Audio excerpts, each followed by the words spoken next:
Hi, AJ Hartley here, novelist, Shakespeare professor, fan of lots of things. I've been saying that for a little over 4 years, and this morning I woke up to discover that this channel has just hit 1 million views.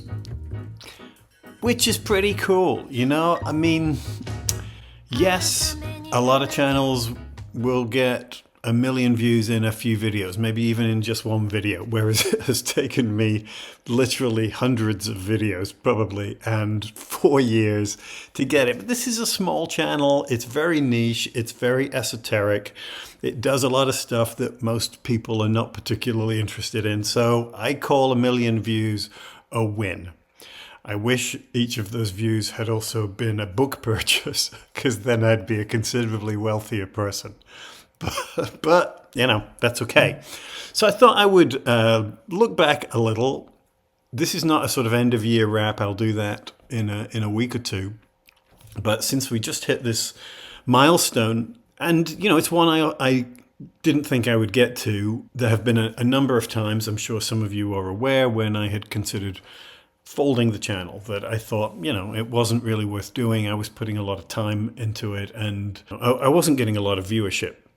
Now, I will say that one of the things that I do love about this channel and what kept me going with it is that the people who do watch are really great. You know, I've been very fortunate. I think this is, for the most part, a very positive space, which is not an easy thing to find on YouTube or on the internet in general. And I think that there are a lot of people who contribute on a regular basis in comments and such, sharing their ideas and their responses. And for the most part, I think it's been really positive and constructive and interesting. People sharing, you know, thoughts and insights and support, mutual support, which I think is pretty great and pretty rare. So, you know, the fact that we've got here is a testament to the people who have supported the channel over the years, and particularly to the people who support my Patreon page, which helps, you know, with a small sort of financial contribution, because the channel itself is not monetized. There's a complicated reason for this. Initially, it was partly because I was using a lot of material that I thought would get me in trouble with copyright if I tried to monetize the channel. But I actually discovered that because the channel is associated with my university email, and I am technically a state employee of the state of North Carolina, I am not allowed to monetize it. I cannot profit directly off something that is connected to my job, as was. So that's off the table. So, but I thought it'd be interesting and fun to sort of look back a little over the last 4 years and to talk about what this channel is, what it has become, and, you know, some of the goofy and odd and fun things that have happened along the way. It begins, of course, with baby metal. Little over 4 years ago, we were deep into the pandemic. We were in the first year of the pandemic. I was stuck at home. I was teaching online, but, you know, basically not really leaving the house. And so I picked up my old YouTube channel, which had sort of existed for a few years before, but I never posted anything to it, or nothing of significance, and nobody had ever looked at it in any numbers. So I think of the beginning of this channel as being September of 2020, and the very first video that I posted was this one. Hi, my name is AJ Hartley. I'm a novelist and a Shakespeare professor, among other things.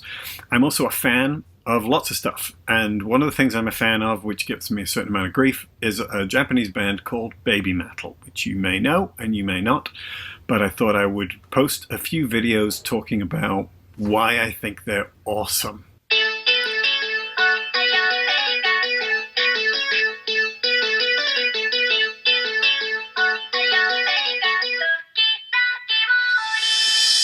And weirdly, this sort of set the tone for the next 4 years. I had no intention of doing more than making a video about something that I thought was cool and interesting and putting it out there. I didn't think I would get any response. I didn't intend for this to be a series of any kind. I certainly didn't intend to be doing it for years.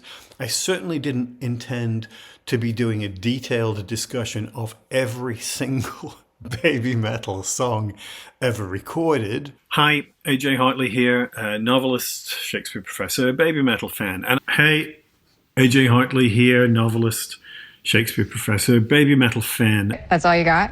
There's more, but on thinking back, I was momentarily distracted by your dizzying array of hairstyles. Because, I mean, I find this song almost embarrassingly emotional.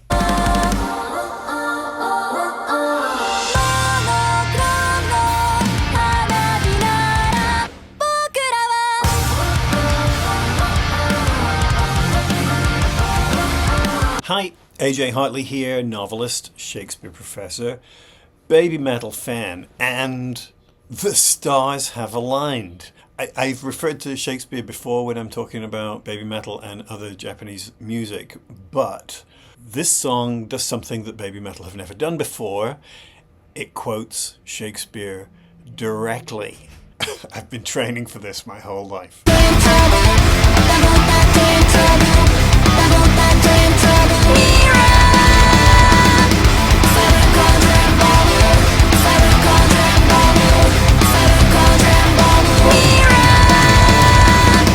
Whoa, what? Including sort of concert reviews and so on. And I didn't realize that this was going to become a big part of my life. I was setting out to talk about something which didn't have a lot of mainstream attention. And what attention it did get was, for the most part, not terribly serious. And that has always got a little under my skin. You know, I was doing a couple of things. First, I was trying to explain to myself why I found this music so compelling and interesting. Now, I have, as you can tell by looking around me, a long connection to Japan. I lived there. I moved there in 1987, if you can believe that, in what was the very first year of the JET program, the Japan Exchange and Teaching Program. And I taught in a private high school for the Sundai Corporation in Yamanashi for 2 years. And then I left and traveled in other parts of Asia and what have you. And eventually I moved to the US and got my doctorate and have been a Shakespeare professor and a writer ever since. I go back to Japan quite a lot. And part of the reason for that is that my wife is Japanese American. Her parents are Japanese. And so we have retained a strong connection to Japan, and we travel there a lot. And it's a big part of our culture at home. So there were a lot of things that kept me connected to aspects of Japanese culture, including music. And the baby metal stuff at the time, 4 years ago, that I was seeing in videos was mostly either people reposting concert footage or it was people doing reactions. And at that time, a lot of those reactions were simply, you know, wow, this is great. Or actually often, wow, this is weird and crazy, and oh, those strange Japanese people. And even when those responses were ultimately positive, I found them a little, let's just say, inadequate, but also sometimes tiresome. And what most of them were not doing was taking the songs and the performance seriously, except, I mean, there were some, and this has grown, I think, people who are doing more strict breakdowns and analysis of the music in terms of the actual sort of layering of tracks and the composition of the song, which is great. You know, it's not what I do. It's not what I've ever done. I'm into music, but I'm a professor and a writer. So I'm always primarily interested in meaning, which is probably why the channel only has 4,000 something subscribers. But that's what I'm interested in. I'm interested in what a song or a band is about, what it communicates, what ideas it generates, what are in play, what elements of the culture they're tapping into or rejecting or whatever. You know, that's who I am. I'm an academic. สุดแต่ชัดตาจะมาเคาะเพราะชีวิตมันช็อกโกแลตป๊อกไม่ผสมกันเหมือนมันไม่ยาป๊อกโดนน็อกล้มลุกโคความสุขมันจะทุกมันแล้วพอโดนทุบที่จะแซ่บที่จะโดนที่จะกอบทุบสิ่งทุกอย่างไทยไลเดอร์ This is the instrumental riff as played on the native Thai instrument, a kind of harp.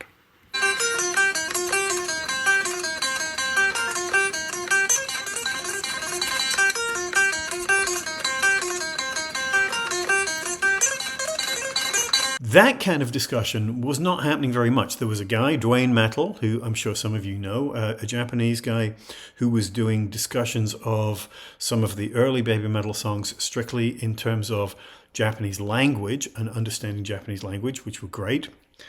But not many people doing sort of discussion or analysis of what the songs meant. So that was my thing.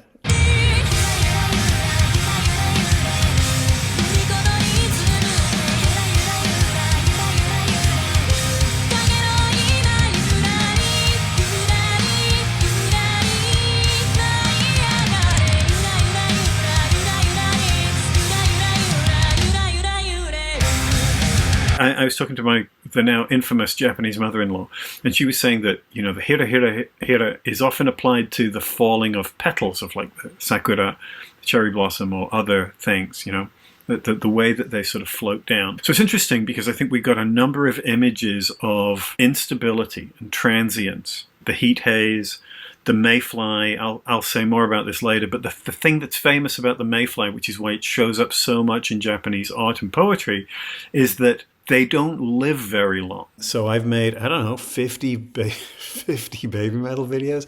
Some of them as short as, I don't know, 15 minutes.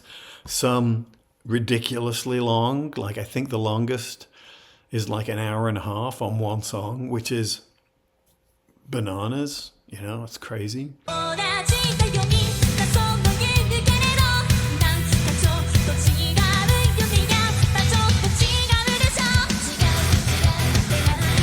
Feel like something that trivial? Because I don't think it does. I think this is a song about a real sort of identity crisis, a real sort of stress.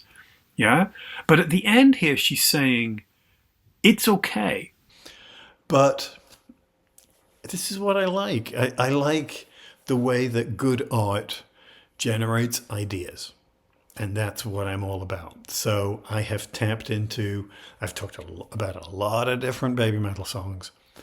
And sometimes I'm talking about cultural analogies that are fairly self-evident and obvious.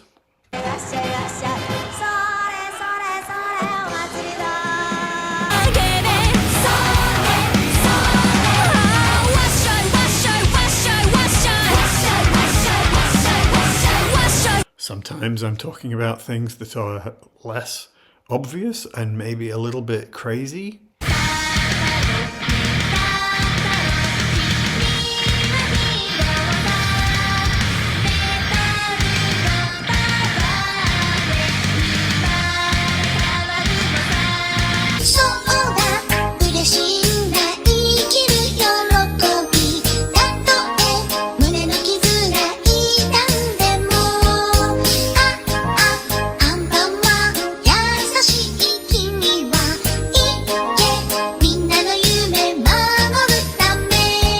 But for the most part, I stand by my analysis. Sometimes in the comments, people say, oh, I think you're misinterpreting that word.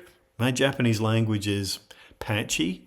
It used to be better, but that was a long time ago.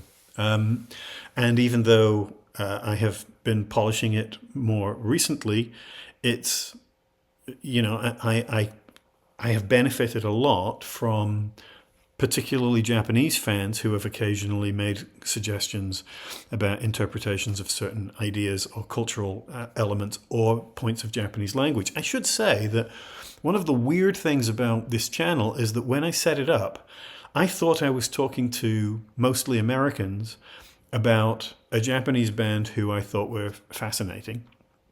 It has turned out that's not really the case.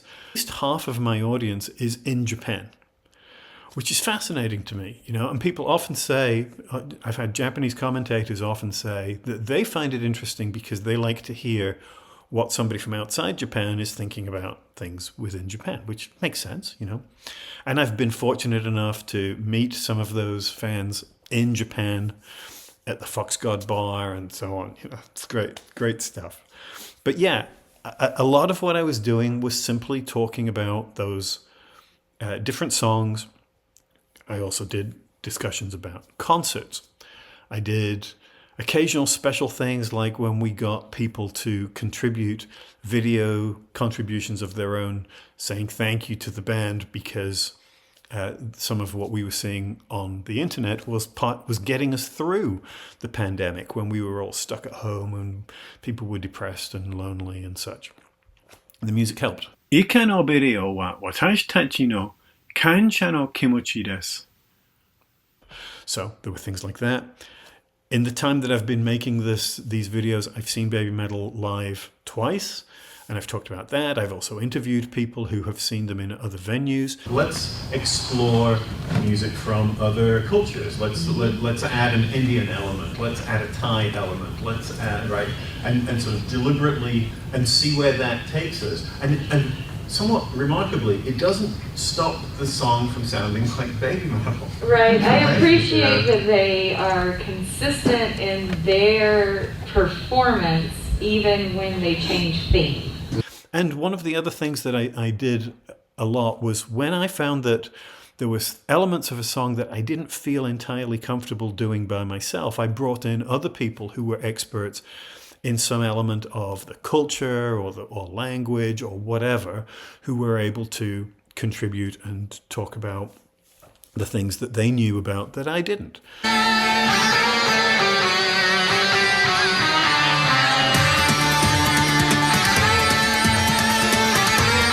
I like the kaleidoscope.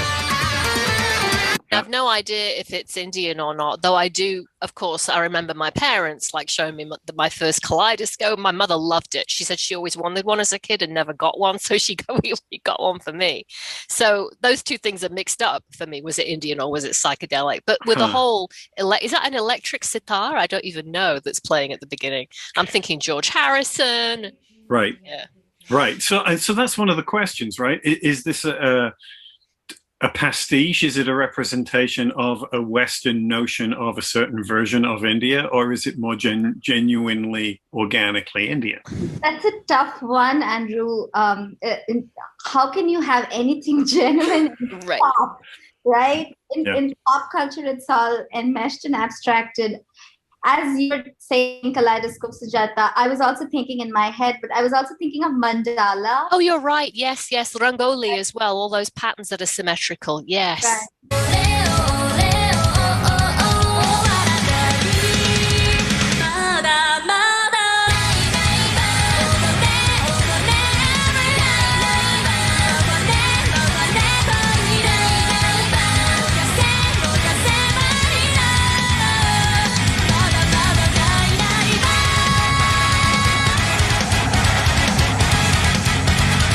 Yes. So, yeah, so many. I mean, it's exciting. I'm becoming a fan little by little.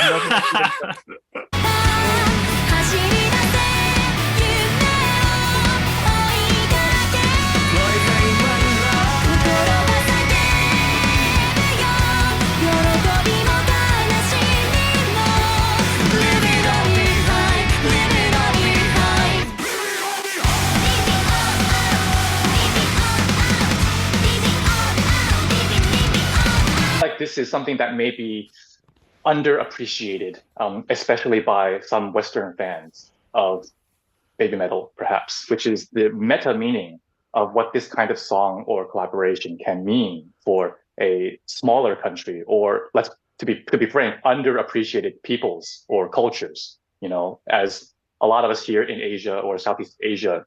And then it also adds an element of performance and ritual to their stage show. Like even in the video, you get she's got her like traditional schoolgirl, her like sailor outfit, right? And then she loses the sailor out. She puts the brace on and then transforms into like gets taken over by the music. So yeah, there have been some really great moments in that particular journey.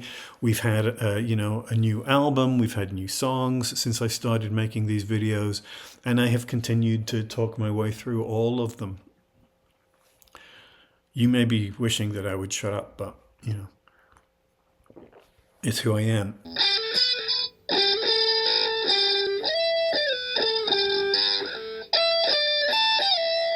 Baby metal and cocktail fan, and we're going to put those two together. I've been thinking about this next drink for quite a while.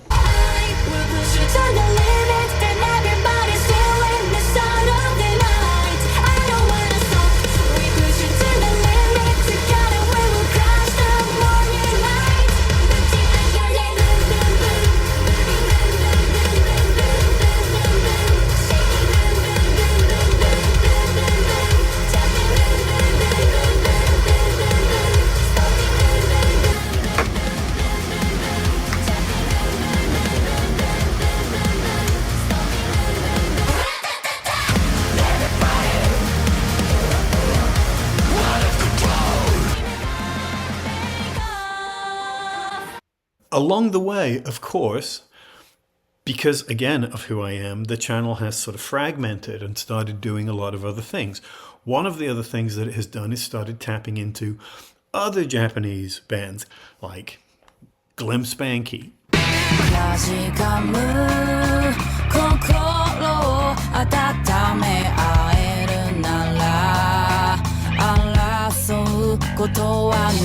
How great is that voice? Again, it's always surprising. Or Polka Dot Stingray. Oh yeah.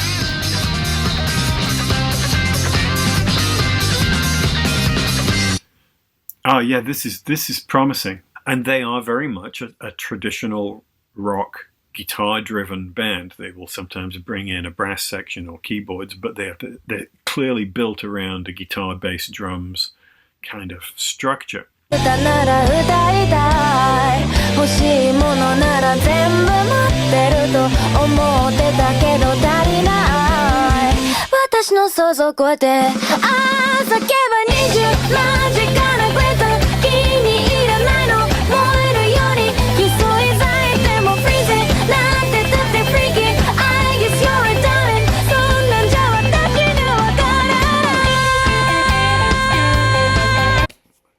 Bands that I have come to really love over the last few years. And one of the bands that has had a big influence on me also from Japan over the last few years is Atarashii Gakko.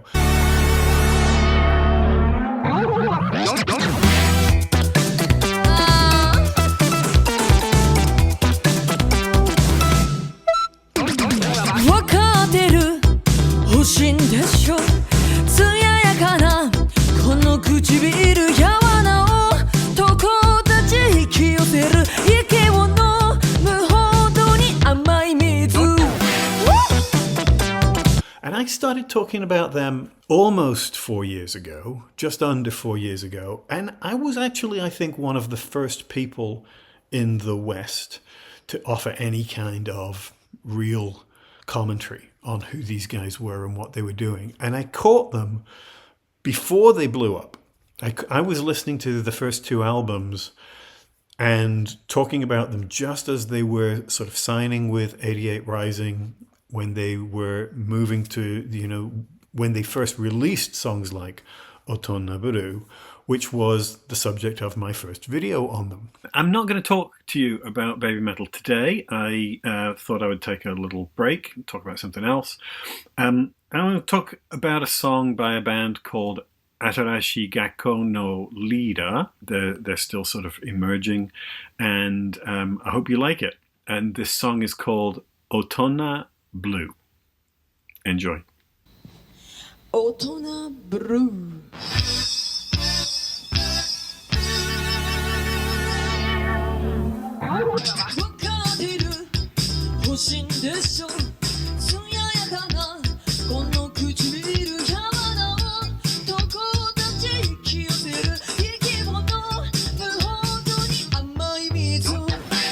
Man, it's so great. First, what a surprise that voice is if you don't know these guys.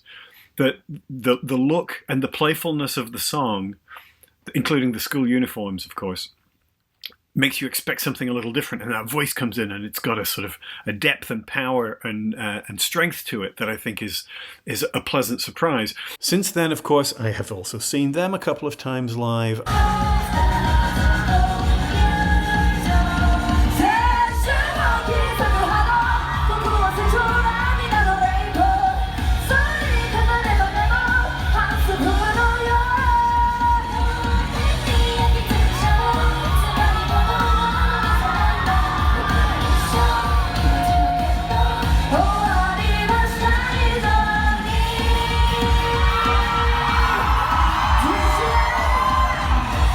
Maintained a lot of interest in them and excitement about them. I've talked about many of their songs. I even got the opportunity at one of those concerts to present them with a copy of one of my books, which was pretty awesome. Here's this thing I've written about youth with my family, and take it. So I tossed it on the stage, and you see what happens. Present for us? Yes! Oh, thank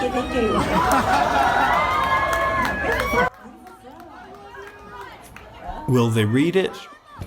Probably not. But for that moment, to look at it, to clasp it to her heart, which is where it came from me,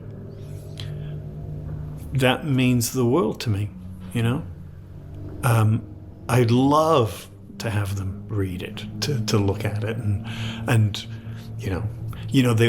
during the show they were talking about how they were working on their English, because I think consciously, deliberately, they realize there is a market here. They're going to be back. And I also got to interview Money Mark of the Beastie Boys, who was the producer of the Snack Time EP, along with Hanako and Forever Sisters off the new album and so on, which is pretty great. That you did with them back in the Snack Time days. Here we go. We love Money Mark. Thank you so much. Forever sisters. People need to see them. The songs can be great. If you look at the new album, there's some great songs on there. I really love that Superhuman song. Yeah. But there's no video for it. And if you look to see that when they make a video, it goes into the millions instantly. So it really just takes, people have to see them. And the live show, shows, once you see them at a live show, it's all over. You're a fan for life. So I created this Forever Sisters song as kind of looking to the future, kind of, in a way. So between the Baby Metal and the Atarashii Gakko videos, those have generated some of the largest numbers of viewers. I've done things on stuff like writing, which I'll talk about in a second, and Shakespeare, which, those will get like a few hundred views maybe. The stuff I do on Baby Metal more likely gets a few thousand, and in some cases, tens of thousands.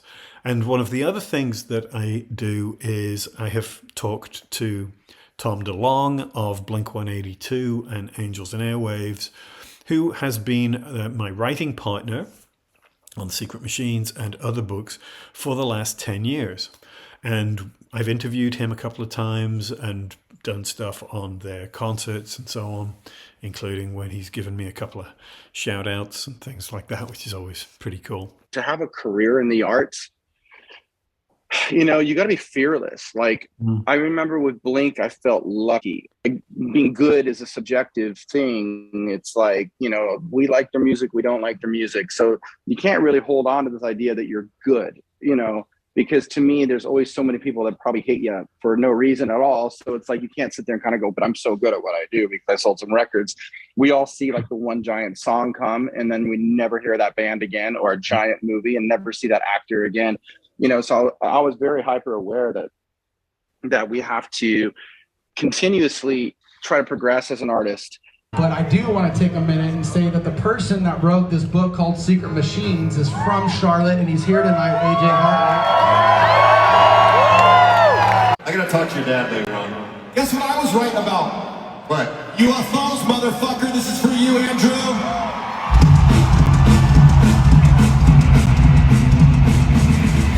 I gotta talk to your dad later on. Guess what I was right about? What? UFOs, motherfucker. This is for you, Andrew.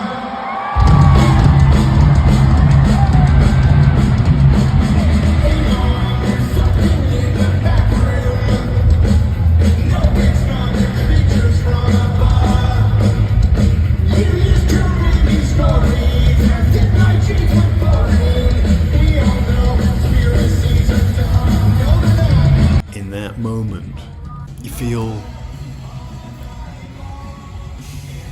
special, you feel part of something bigger, you feel connected, and you feel just for a few seconds like a rock star. Maybe stupid, but yeah, it's pretty cool.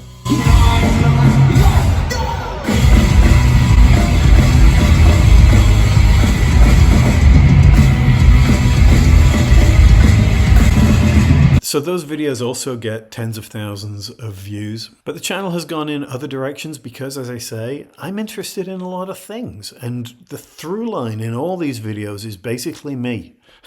It's the stuff that I care about. I don't do videos on things that I'm not interested in. I don't do videos simply looking for clicks or likes or whatever. If I'm not connecting with a particular band or whatever, I'm not going to talk about it. And with, I think, only one exception, I don't do videos on music that I dislike.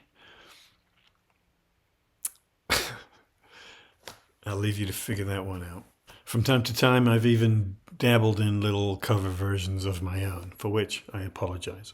恋な恋に勇気を口に出せる勇気をただ思ってるだけじゃ何もないことと同じさほら昨日ことを並べないで大げさなくらいの言葉にしよう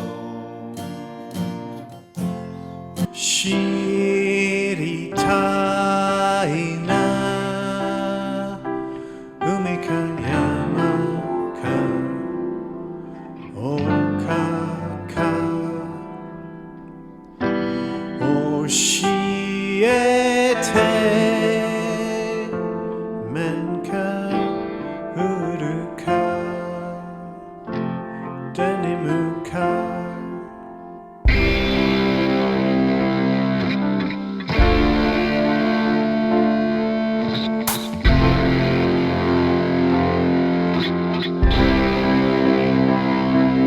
One of the other things I talk about on this channel is television and film, because I'm into this stuff and I'm particularly interested in sharing my responses to Japanese TV. One of my discussions of a show called Midnight Diner is one of my most watched videos. 一日が終わり、人々が家路へと急ぐ頃、俺の一日は始まる。 So part of what I wanted to do today was, if you don't know it, I wanted to turn you onto it and direct you to it because I think it's worth watching. But also, for those of you who do, I want to just say a few very quick, simple things about why I think it's really good, why I think it's worth your attention if you haven't sort of looked at it recently. 営業時間は夜12時から朝7時頃まで。人は深夜食堂って言ってるよ。 So it's food as a manifestation of personal taste, the tastes of the customers and the people who work there.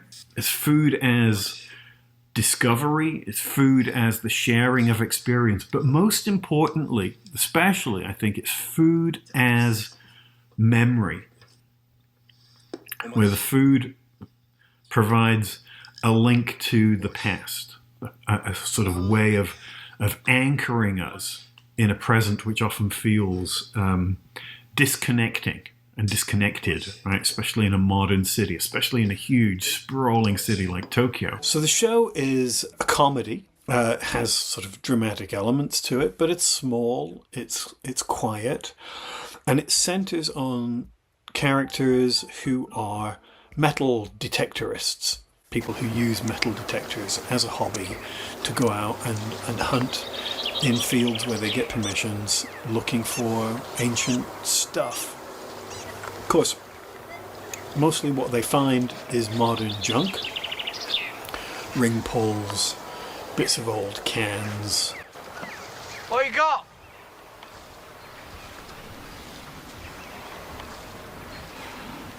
Matchbox car.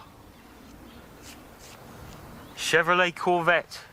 But I also have done videos on travel, particularly travel to Japan. Both videos on how to travel to Japan, but also just footage and discussion of places that I have been in the last few years while visiting Japan. And I spent yesterday at the first day of the Hyakuman Rock Festival in Kanazawa. You can use the JR Pass. There will be some, usually minor, lines where you have to still buy a separate ticket. But for the most part, the JR Pass is by far the cheapest way of doing things if you think you're going to be on the train a lot. And most people are.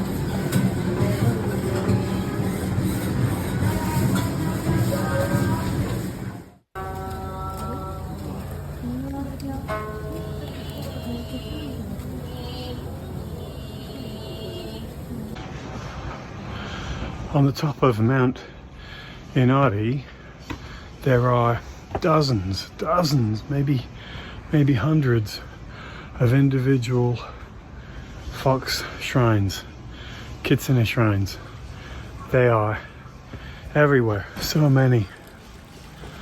It's kind of amazing. I've also done travel videos on visiting the UK, my original home country, and talking about stuff to do there. Again, part how to, part just this is cool, this is interesting, this is beautiful, and sharing those things.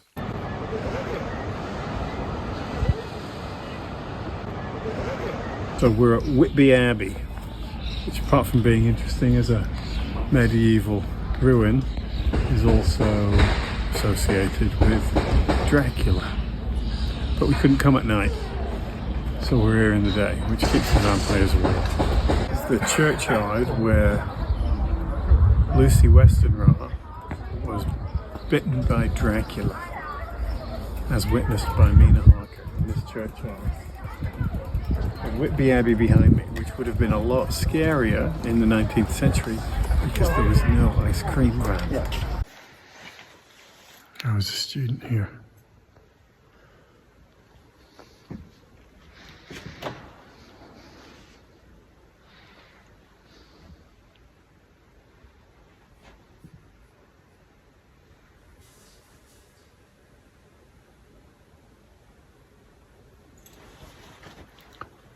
Oh, there you go.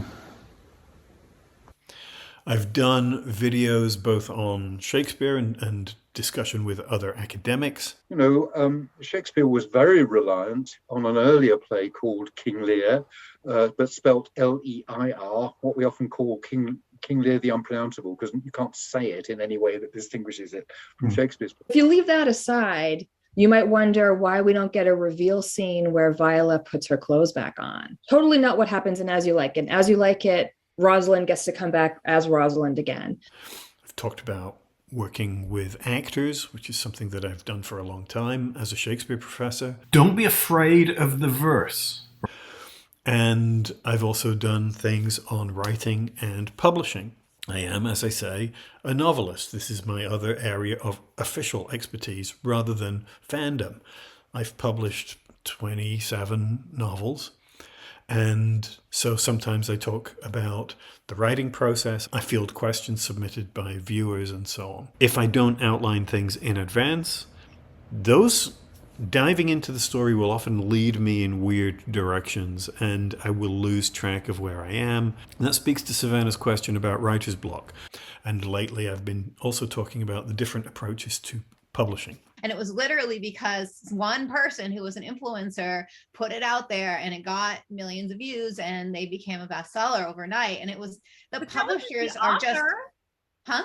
That wasn't the author. That was like lightning. That was some book talker decided. No, I agree. But, you know, authors can also have, you know, like, I mean, you can make connections with book talkers instead of, well, I mean, a publisher will say, oh, well, we got you this blog tour where you're going to go write blogs. Wait, there's still blogs? Interview questions. It's so true. And I hear often like, oh, that's only a problem in traditional publishing. Like, no, it's not. It's a problem for like indies and self-pubs. I mean, yeah, because then we put a book out and it's like, well, that didn't sell. I guess nobody wanted to read it. And that's costing you money, right? You're fronting thousands of dollars. So you need to be making a certain amount back just to sort of break even, right? Correct. So all of this is to say, you know, the channel continues to be all over the place. But there are people who, and some people who are only going to watch when I'm talking about the one thing that they care about, and that's fine. But there are other people who have followed me from one thing to another or have got into something else. The number of people who've said, oh, I got into Atarashii Gakko because you introduced me to them, you know, like that's pretty great. Again, I don't make money off this, but sharing the stuff that I'm passionate about, including model railways, onto a track, you have to free up the power to get that train in. And then when you turn the point off, it isolates that track. There's no power going to it anymore, and that train can't move. That means you can then run other trains elsewhere on that same line. And that's a DC system. Because I'm a nerd, when I share things with people and they enjoy it or they get something out of it or that affects them in some ways and they take that with them into the world, you know, that's pretty great. That's pretty cool. So this video is part celebration of the fact that we're still here and still getting people's eyes on these videos, and also gratitude. You know, I said I made a video thanking Baby Metal on behalf of the fans, right? And the fans contributed. But this is also a thank you to the people who've been watching this channel for the last 4 years, and nearly 4.5 years at this point. And I don't know where we go from here. I don't know how long this will continue. I don't know at what point I will burn out. But thanks. It's been a privilege. Yeah. Let's leave it at that. Thank you! 1 million views! 5, 6, 7, 8, schoolがgo! Schoolがgo! Out of the quick! Schoolがgo! Schoolがgo! Out of the quick! Jogging! Jogging! Yay! 1 million! 1 million! All right, as ever, please like, comment, subscribe, share it. Tell people about this channel, especially if they're into the same things that you are. And check out my Patreon page. As I say, that's my only source of revenue as far as the videos are concerned. And I have some merchandise. Christmas, good time for buying t-shirts. So that's it. Thanks. Talk to you soon.